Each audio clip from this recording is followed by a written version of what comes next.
నాలుగోసారి ప్రమాణ స్వీకారం చేస్తూ గతంలో 2014లో ఎప్పుడైతే తెలంగాణ నుంచి ఆంధ్ర విడిపోయిందో ఒక మంచి రాజధాని నిర్మిస్తాను అని చెప్పేసి అంటూ అనుకోకుండా 2019లో జరిగినటువంటి ఘటన మనందరికీ తెలిసిందే. అయితే ఈసారి 2024 నుంచి 2029లో మళ్ళీ ప్రమాణ స్వీకారం చంద్రబాబు నాయుడు చేసే లోపల అసలైన అమరావతి ఎలా ఉంటుందో చూపిస్తాను అన్న మాటలకి నిజంగా నిదర్శనంగా ఒక 100 బుల్డోజర్తోని అక్కడ జరిగేటువంటి కార్యక్రమం మనందరికీ కనిపిస్తుంది. అయితే అసలు ఈ 5 ఏళ్లలో అమరావతి ఎలా ఉండబోతుంది అని మనతో పాటు చర్చిస్తానికి సీనియర్ జర్నలిస్ట్ సత్యమూర్తి గారు ఉన్నారు. వారిని అడిగి తెలుసుకుందాం. సార్ నమస్తే. నమస్కారం అండి. అయితే 2024 ప్రమాణ స్వీకారం చేయబోతున్న ముందు నుంచే ఇంకా ప్రమాణ స్వీకారం చేయకముందే ఇప్పుడు పనులు శరవేగంగా జరగబోతుంది. అయితే 2029కి ఎలా ఉండబోతుంది, అమరావతిని ఎలా చూడొచ్చు అంటారు మనం? ఇప్పుడు అంటే అమరావతి అనేది ఒక సెంటిమెంట్ అండి. ఆంధ్రప్రదేశ్ ప్రజలకి అమరావతి అనేది ఒక సెంటిమెంట్. మొత్తం రాష్ట్రం నడిబొడ్డున ఉంటుంది, కృష్ణానది ఒడ్డున ఉంటుంది. అంతా దాన్ని ఒక విశ్వనగరంగా మారుతుంది అనేది అందరి విశ్వాసం. అయితే వీటన్నిటినీ కూడా జగన్ అనే ఒక్క వ్యక్తి, కేవలం ఒకే ఒక్క వ్యక్తి ఈ కలల రాజధాని అమరావతిని సర్వనాశనం చేసేసి మామూలుగా డెవలప్ చెయ్యకపోయినా పర్వాలేదు, కానీ అంటే నీకు ఇష్టం లేదు, నువ్వు దాన్ని డెవలప్ చెయ్యకపోయినా పర్వాలేదు, కానీ జగన్మోహన్ రెడ్డి ఏం చేశాడు తెలుసా? కుట్రపూరితంగా కసిగా దాన్ని నాశనం చేశాడు. ఇప్పుడు ఈ రోజున మనం ఇంత ఆవేదనగా మనం ఎందుకు మాట్లాడుకోవాల్సి వస్తున్నది అంటే, ప్రభుత్వాలకి ఏ ప్రభుత్వం అయినా సరే ప్రయారిటీలు ఉంటాయి, ఆ ప్రయారిటీ ప్రకారం చేసుకుంటారు. మనకి ఎవడా అభ్యంతరం చెప్పాల్సిన విషయం ఉండదు. నీ ప్రయారిటీ అమరావతి కాదు, నువ్వు అమరావతిని వదిలేయి, ఇబ్బంది ఏమి లేదు. మళ్ళీ తర్వాత వచ్చే ప్రభుత్వం మళ్ళీ అమరావతి ప్రయారిటీలోకి తెచ్చుకుంటే అమరావతి చేసుకునేది, ఏదైనా చేసేది. కానీ ఈ క్రూరమైన ఈ జగన్మోహన్ రెడ్డి, ఈ ఫ్రాక్షనిస్ట్ జగన్మోహన్ రెడ్డి అమరావతి అనే కళని సర్వనాశనం చేద్దామని ప్లాన్ చేశాడు. నేను ఇంత ఆవేదనగా చెప్తున్నది ఏంటి అంటే, అతని కసి, ఆ కసితోటి అతను చేసిన కార్యక్రమాలు. ఈ రోజున అంటే అమరావతిలో ఈ ప్రొక్లైనర్లు ఇవన్నీ తిరుగుతూ ఉంటాయి. అక్కడ జగన్ గారు అక్కడ మొత్తం కూడా దాన్ని సర్కారీ తుమ్మ అంటారు. అదేంటంటే ఒక్క చెట్టు వస్తే అది మొత్తం వ్యాపిస్తుంది, దాన్ని సర్కారీ తుమ్మ అంటారు. అది దానివల్ల ఈ ప్రపంచంలో ఉపయోగం లేని చెట్టు ఏదైనా ఉందంటే అదే. దాని నుంచి పవర్ జనరేట్ చేద్దామని కొన్ని ప్లాన్లు వేశారు అప్పట్లో. అంటే ఎందుకు చెప్తున్నానంటే, అటువంటి చెట్లు, పిచ్చి చెట్లు మొలుస్తూ ఉంటే నువ్వు చూస్తూ ఊరుకో. నీ ప్రయారిటీ కాదు, మొక్కలు మొలుస్తున్నాయి, పిచ్చి మొక్కలు మొలుస్తున్నాయి, ఊరుకో. కానీ జగన్ ఏం చేశాడు తెలుసా? అక్కడ రోడ్లు తవ్వి ఇసుక అమ్ముకున్నాడు, అక్కడ రోడ్లు తవ్వి అందులో ఉన్న కంకర అమ్ముకున్నాడు, అక్కడ పెద్ద పెద్ద టవర్లు పాతి పెడితే ఆ టవర్లని పెకలించి వేసి తుక్కు ఇనుము కింద అమ్ముకున్నాడు. R5 జోన్ అనే ఒక వికృతమైన క్రీడకి శ్రీకారం చుట్టాడు జగన్మోహన్ రెడ్డి. అంటే అక్కడ ఉన్న 4 జోన్లలో కమర్షియల్ జోను, రెసిడెన్షియల్ జోను, ఇటువంటి industries zone, green belt industries, అటువంటి జోన్లు పెట్టి అసలు ఆ జోనల్ సిస్టమే చాలా విచిత్రంగా ఉంటుంది, చాలా కొత్త పద్ధతిలో ఉంటుందన్నమాట. అంటే స్పెసిఫిక్గా రోడ్, ఈ రోడ్డులో వెళ్తే పరిశ్రమలు వస్తాయి, ఈ రోడ్డులో వెళ్తే రాజధాని వస్తుంది, సెక్రటేరియట్ వస్తుంది, ఈ రోజున ఇది వస్తుంది. క్లియర్ కట్గా ఒక మాస్టర్ ప్లాన్ వేసి అక్కడ పెడితే R5 జోన్ అనే ఒక దాన్ని మధ్యలో అట్లా తీసుకొచ్చి పారిశ్రామిక జోన్లో కొంత భాగాన్ని R5 జోన్గా, నివాస ప్రాంతాల జోన్ని కొంత భాగాన్ని R5 జోన్గా, వాణిజ్య సముదాయాలు కట్టాల్సిన దాంట్లో కొంత డివైడ్ చేసి R5 జోన్గా, ఈ విధంగా మొత్తం అన్ని జోన్లని డిస్టర్బ్ చేస్తూ, అంటే జగన్ ఈ క్రికెట్ ఆలోచన ఏంటో తెలుసా, ఆ తర్వాత ప్రభుత్వం మారిన తర్వాత కూడా అమరావతి బాగుండకూడదు, అమరావతి సర్వనాశనం అయిపోవాలి అన్న ఒక ఆలోచనతోటి R5 జోన్ తీసుకొచ్చాడు. అంటే నెక్స్ట్ ప్రభుత్వం కూడా దీన్ని రిపేరు చేయలేనంత డ్యామేజ్ చేయాలి అనేది ఈ జగన్మోహన్ రెడ్డి కుట్ర. ఆ కుట్ర ప్రకారం R5 జోన్ తీసుకొచ్చాడు. ఇక్కడ మనకి మొలిచిన తుమ్మ చెట్లు మనకు కనపడుతున్నాయి, కానీ జగన్ మనసులో మొలిచిన తుమ్మ చెట్లు మనకు కనపడలేదు. ఇప్పుడు ఈ తుమ్మ చెట్లని క్లీన్ చేస్తున్నారు. జగన్ మనసులో మొలిచిన ఈ తుమ్మ చెట్లని ఇప్పుడు క్లీన్ చేయాలి. అంటే R5 జోన్, R5 జోన్కి శాశ్వత పరిష్కారం కావాలి. ఈ R5 జోన్ అని పెట్టి అమరావతి ప్రాంతంలో ఉన్న పేదవాళ్ళకి భూములు ఇస్తే ఎవరు అభ్యంతరం చెప్పేవాళ్ళు కాదు. ఆల్రెడీ అక్కడ ఒక జోన్ ఉంది, రెసిడెన్షియల్ జోన్ ఉంది. ఆ జోన్లో పేదవాళ్ళకి చంద్రబాబు నాయుడు ఇళ్ళు కట్టించాడు. అక్కడ టిట్కో ఇళ్ళు అక్కడ పడి వృధాగా పడి ఉన్నాయి. పేదవాళ్ళని తీసుకురావాలి, పేదవాళ్ళని ఆదుకోవాలి అని చెప్పి, పేదవాళ్ళకి స్థలం ఇస్తే సరిపోదు, మనం ఇల్లు కట్టిద్దాము అన్ని సౌకర్యాలతో అని చెప్పి చంద్రబాబు నాయుడు ఒక ప్లాన్ వేస్తే, ఇతను వచ్చి ఏం చేశాడంటే కృష్ణా జిల్లా నుంచి, ప్రకాశం జిల్లా నుంచి, ఆ పాత గుంటూరు జిల్లా నుంచి, అక్కడున్న పేదవాళ్ళు విజయవాడ నుంచి, ఆ పేదవాళ్ళందరినీ తీసుకొచ్చి నీకు సెంటు భూమి ఇస్తానని చెప్పి ఆ ముసుగులో కడప నుంచి మనుషుల్ని తెచ్చుకొని వాళ్ళందరినీ తీసుకొచ్చి ఈ R5 జోన్లో సెంటు భూములు ఇవ్వటం మొదలుపెట్టాడు. తెలుగుదేశం వాళ్ళు ఏదైనా అబ్జెక్షన్ చెప్తే, ఇదిగో ఈ చెత్తవాగుడే పేదలకి పెత్తందారులకి పోటీ, నేను స్థలాలు ఇస్తే ఆపుతున్నారని ఏడ్చాడు. నువ్వు పేదవాళ్ళకి స్థలాలు ఇస్తుంటే ఆపటం కాదు, నువ్వు R5 జోన్ అని పెట్టి రాజధానిని నాశనం చేస్తుంటే ఆపుతున్నాం మేము అని చెప్పి అక్కడున్న రైతులు గగ్గోలు పెట్టారు. ఈ రోజున మొత్తం అంతా కూడా జగన్ గారు న్యాయస్థానాలు, అసలు మనం న్యాయస్థానాల్లో న్యాయం ఈ విధంగా అమరావతికి న్యాయం జరిగినందుకు ఆ ప్రాంతవాసులుగా మనందరం న్యాయస్థానాలకి, న్యాయమూర్తులకి కాళ్ళు మొక్కినా కానీ మనం రుణం తీర్చుకోలేము. మ్యాండమస్ జడ్జిమెంట్ కంటిన్యూస్గా ఈ తీర్పు కంటిన్యూస్గా అమలు చేయాలనే ఒక విధానంలో తీర్పు చెబితే సుప్రీంకోర్టు దాకా వెళ్ళాడు ఇదే జగన్. సుప్రీంకోర్టు ఆ తీర్పు అమలు చేయపో అని చెప్పింది. స్టే ఇవ్వటానికి నిరాకరించింది. నీకు స్టే ఇవ్వను అంది.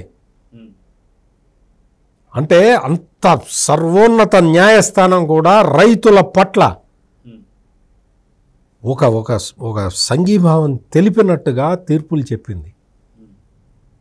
జగన్మోహన్ రెడ్డి ఆటలు సాగనివ్వని న్యాయ వ్యవస్థకి ఈ రోజున అమరావతిలో రైతులందరూ సెల్యూట్ చేస్తూ ఉన్నారు. ఈ రోజున అమరావతి ఇప్పుడు ఈ తుమ్మ చెట్లు కొట్టేయటంతో కాదు, ఇప్పుడు జడ్జి క్వార్టర్స్ ఉన్నాయి అక్కడ, అవన్నీ రెడీగా ఉన్నాయి. IAS క్వార్టర్స్ అవి రెడీగా ఉన్నాయి.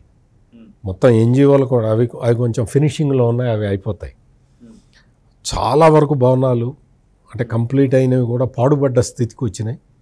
అవన్నీ కూడా మొత్తం వెంటనే అవన్నీ క్లీన్ చేసేసి ఎక్కడికక్కడ ఫేజ్ బై ఫేజ్ అందరికి ఇచ్చేస్తూ ఉండాలి, ఎవరికి వాళ్ళకి కేటాయించింది వాళ్ళకి.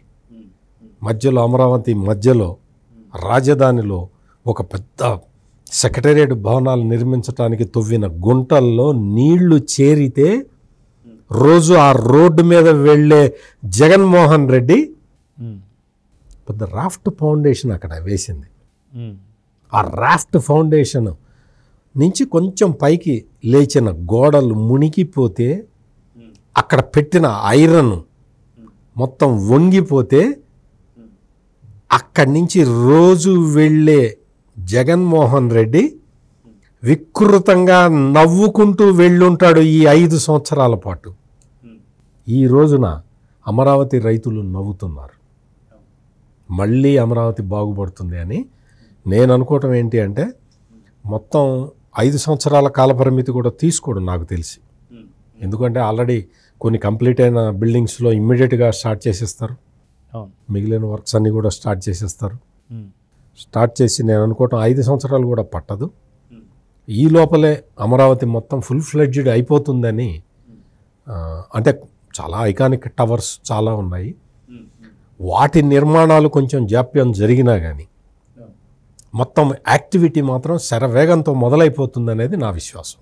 అయితే ఇక్కడ చూసుకుంటే అమరావతిని ఒక్కదాన్ని తన ఒక్క ఈగో కోసం, తన జగన్మోహన్ రెడ్డికి సంబంధించి ఈగో కోసం అమరావతి లాంటి దాన్ని కూడా పూర్తిగా భూస్థాపితం చేయాలని ఆలోచించి జనాలలో ఒక వికృతమైనటువంటి ఒక క్రీడ ఆడుకున్నాడు. ఏంటంటే సైకోగా అక్కడ వైజాగ్లో ఒక క్యాపిటల్ పెడతానని, కర్నూలులో ఒక క్యాపిటల్ పెడతానని, అమరావతిలో క్యాపిటల్ పెడతానని చెప్పేసి అన్నాడు.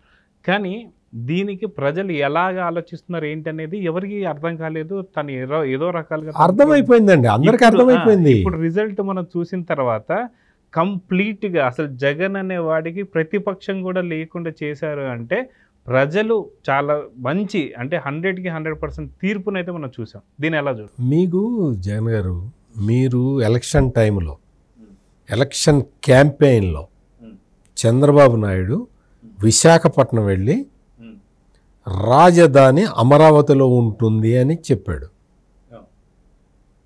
కర్నూలు వెళ్ళి రాజధాని అమరావతిలో ఉంటుంది అని చెప్పాడు.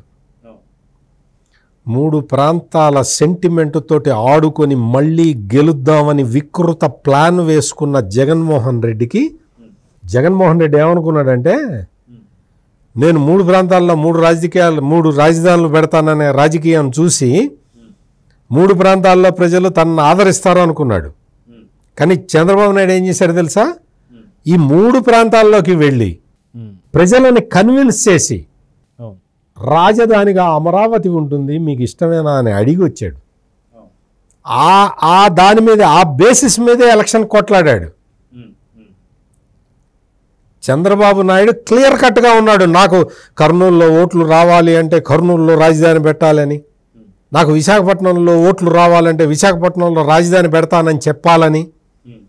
ఇటువంటి కుట్రలు చేయలేదు చంద్రబాబు నాయుడు. ప్లెయిన్గా చెప్పాడు, విశాఖపట్నం వెళ్ళి విశాఖపట్నంలో రాజధాని రాదు, రాజధాని అమరావతిలో ఉంటుంది అని చెప్పాడు.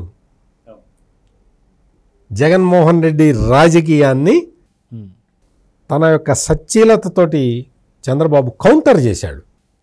అందుకని ఈ రిజల్ట్ వచ్చింది. మాయమాటలు చెప్పితే రిజల్ట్ రాదు. నిష్పక్షపాతంగా నేను అమరావతిని రాజధాని పెట్టిన కారణం ఇది. విశాఖపట్నాన్ని ఐటీ హబ్గా చేస్తాను, రాయలసీమని పారిశ్రామికంగా నేను డెవలప్ చేస్తాను అని ఒక్కొక్క జిల్లాకి ఒక్కొక్క ప్లాన్ ఇచ్చాడు. టూరిజం హబ్బులు, ఐటీ హబ్బులు, ఈ రకంగా. జగన్మోహన్ రెడ్డి లాగా ఈ కుళ్ళు కుతంత్రాలతోటి కపట నాటకాలు ఆడలేదు కాబట్టే ప్రజలు ఈ రోజున చంద్రబాబు నాయుడిని నమ్మారు. సో ఇప్పుడు దాకా చూసాం, ఏదైతే 2024 నుంచే పూర్తి ప్రమాణ స్వీకారం మొదలు పెట్టకముందే అమరావతిలో పనులు స్టార్ట్ అయ్యాయి. కొత్త సీఎస్ కూడా వచ్చి అక్కడ ఉన్న పనులు చూస్తూ వస్తున్నారు. సో ఇలాంటి ఒక అద్భుతమైనటువంటి ఒక నిర్మాణాన్ని మనం 2029 అంటే మళ్ళీ ఎన్నికలు వచ్చే లోపల హైదరాబాద్లో ఉండేటువంటి ఒక భవనాలు కావచ్చు, ఇలాంటి అన్ని డెవలప్మెంట్ మనం చూడొచ్చు అంటారా? అంటే నేను హైదరాబాద్ తోటి పోల్చను. ఎందుకంటే అమరావతి అనేది చంద్రబాబు నాయుడు, ఇప్పుడు మీరు చాలా చూసి ఉంటారు, మీరు కూడా చాలాసార్లు అమరావతి వెళ్ళొచ్చి ఉంటారు. అమరావతిలో సీడ్ యాక్సెస్ రోడ్డులో మీరు చూస్తే పెద్ద పెద్ద పైప్ లైన్లు పెట్టుంటాయి. ఆ పైప్ లైన్లు 5 సంవత్సరాల నుంచి అట్లాగే ఉన్నాయి. మీకు అక్కడ తీసుకొచ్చి కన్స్ట్రక్షన్ కోసం పెట్టిన ఇనుము అక్కడే ఉంది, కదిలించాల. తుప్పు పట్టిపోయింది. రకరకాలుగా అక్కడ విధ్వంసమే కనపడుతుంది. మనం అక్కడికి వెళ్తే విధ్వంసం కనపడుతుంది. అంటే ఇవన్నీ సెటరైట్ చేయటం అనేది అది మామూలు చిన్న విషయమేం కాదు. కాకపోతే ఏంటి అంటే వేరే వాడికైతే అది అర్థం చేసుకోవడానికే 5 సంవత్సరాలు కాలం గడిచిపోతుంది. కానీ ఆ ప్లాన్ వేసిన వ్యక్తి చంద్రబాబు నాయుడు కాబట్టి ఎక్కడ ఏ రోడ్డు వేయాలి, ఏ రోడ్డుని ఏ రోడ్డు కలపాలి, ఏ భవనం తొందరగా పూర్తి అవుతుంది, ఏ భవనం కట్టడానికి కొంచెం ఆలస్యం అవుతుంది అనే విషయాలన్నీ ఆయనకి కూలంకషంగా తెలుసు కాబట్టి ఫేజ్ బై ఫేజ్ చేసుకుంటూ పోతాడు. హైదరాబాద్ అనేది అదొక మహానగరం. అది హైదరాబాదు సికింద్రాబాదుకి ప్యారలల్గా ఇంకొకటి సైబరాబాద్ అనేది సృష్టించటం రెండు ఉన్నాయి కాబట్టి మూడోది సృష్టించటం తేలిక. అసలు అక్కడ ఏమీ లేదు కదా. ఏమీ లేని చోట ఇది మీరు అక్కడ ప్రైవేటు యూనివర్సిటీ బిల్డింగులు చూస్తే అసలు కళ్ళు తిరుగుతాయి. అసలు మీకు అక్కడ ఎయిమ్స్ బిల్డింగులు చూస్తే మీకు అసలు ఇదేంటి, మనం అసలు ఇండియాలో ఉన్నామా అనిపిస్తుంది. ఇప్పటికీ అట్లాగే ఉంది. ఎందుకో దాన్ని అది కొంచెం డౌన్లో ఉంటుంది, ముందర కొండలు ఉంటాయి, జగన్కి కనపడితే దాన్ని కూడా నాశనం చేసి ఉండేవాడు. మొత్తం పచ్చగా చెట్లతోటి చక్కగా క్యాంటీన్లు, పిల్లలు అటు ఇటు తిరుగుతూ ఉంటారు, హాస్పిటల్కి రోగులు వస్తూ ఉంటారు, చక్కగా అసలు చాలా బ్రహ్మాండమైన ఇది ఉందన్నమాట. అదేంటంటే రోడ్డు మీద కనపడదు, అది కొంచెం లోపలికి ఉంటుంది, ఎదురు కొండలు ఉంటాయి, అడ్డం ఉంటాయి. దాని మీద కనుక జగన్ దృష్టి పడ్డట్టయితే ఆ పచ్చని చెట్లన్నీ ఈ పాటికి మాడిపోయి ఉండేవి. అందుకని మనం చాలా దేవుడికి చాలా కృతజ్ఞతలు చెప్పాలి. లేకపోతే ఎయిమ్స్ని నాశనం చేసి ఉండేవాడు, మంగళగిరిలో ఉన్న ఎయిమ్స్ని. ఎందుకు చెప్తున్నానంటే ఎంత బాధ అండి. ఆ ప్రాంతం వాడిగా నేను చూసి నా కళ్ళ ముందర ఒక మహానగరం అట్లా రాబోతున్నది అని తెలుసుకొని చూసిన వాడిని కళ్ళతోటి, అక్కడ మొత్తం ఈ తుమ్మ చెట్లు మొలిచినాయి అంటే ఎంత బాధగా ఉంటుందండి. ఎంత బాధేస్తుంది మనకి. అటువంటి దయనీయమైన సిచ్యుయేషన్ తీసుకొచ్చాడు కాబట్టే జగన్మోహన్ రెడ్డి దయనీయమైన స్థితిలోకి దిగజారిపోయాడు. అందుకని మనం ఇమ్మీడియట్గా అక్కడ ఈ టవర్స్ ఇవన్నీ ఇమ్మీడియట్గా ఓవర్ నైట్ వస్తాయని కాదు, ఓవర్ నైట్ వచ్చే అవకాశం లేదు. కానీ ప్లాన్ అంతా వేసిన వ్యక్తే మళ్ళీ ముఖ్యమంత్రి అయ్యాడు కాబట్టి ఆ ప్లాన్ ఈజీగా దాన్ని ఇంప్లిమెంట్ చేయవచ్చు. దాదాపుగా అన్నీ కూడా మొత్తం పూర్తి అవటానికి అవకాశం ఉన్నది.